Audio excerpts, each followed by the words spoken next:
क्या महाभारत युद्ध के जिम्मेदार वासुदेव कृष्ण थे? महारानी गांधारी की आंखों पर पट्टी तो आज भी बंधी है, परंतु हृदय में उमड़ते दुख के सैलाब को वह पट्टी तो क्या, दुनिया का कोई भी बांध नहीं रोक सकता।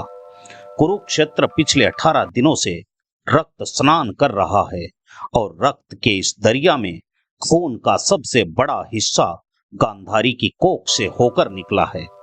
ममता का जो आंचल 100 पुत्रों से आबाद रहा करता था, आज वीरान पड़ा है।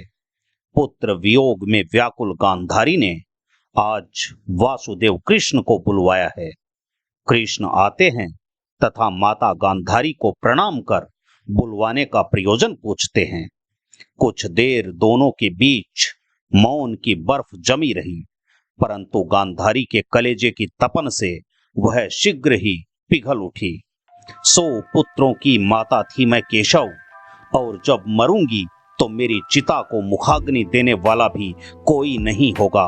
मेरी कोख से खिले फूल मेरे सामने मुरझाकर नष्ट हो गए और मैं छाती पीटती रह गई।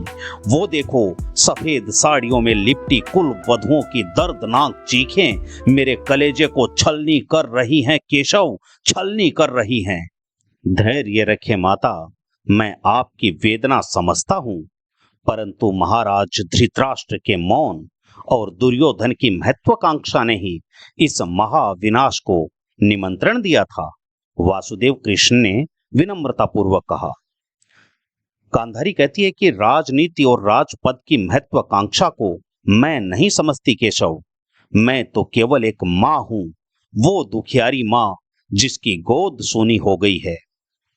कृष्ण कहते हैं कि गोद तो द्रौपदी की भी सूनी हुई है माता, कोख तो मेरी बहन सुभद्रा की भी उजड़ी है, और इतना ही नहीं, मेरी बुआ कुंती ने भी अपने ज्येष्ठ पुत्र कर्ण को खोया है। इसलिए हे माता, यह मत समझो कि इस युद्ध में बलिदान केवल आपने ही दिया है। इस प्रचंड युद्ध की ज्वाला में तो लाखों वीर योद्धा भस्म हुए हैं माता, लाखों वीर योद्धा। न जाने कितनी गोद उजड़ी हैं और कितनी मांग सूनी हुई हैं, परंतु हे महारानी, होनी को भला कौन टाल सकता है।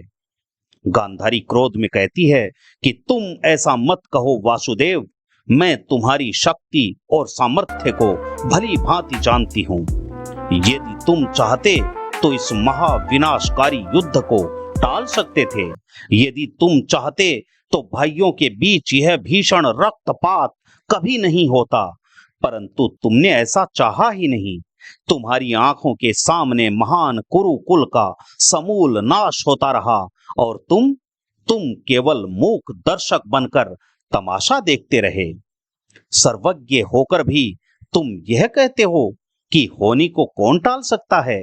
अरे, इस जघन्य अपराध के जिम्मेदार सिर्फ तुम हो केशव, सिर्फ तुम।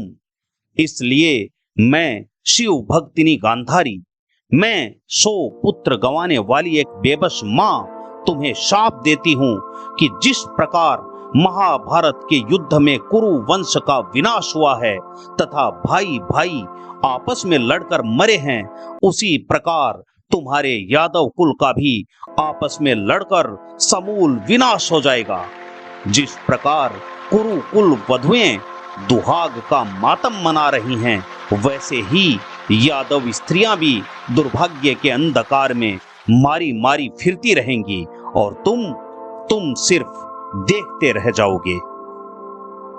बड़ा अहंकार है ना तुम्हें अपनी शक्तियों पर।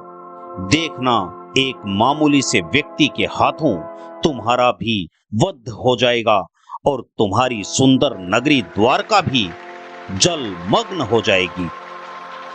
कृष्ण बेशक स्वयं योगेश्वर थे, परंतु एक मां का शाप अस्वीकार करने का सामर्थ्य उनमें भी नहीं था।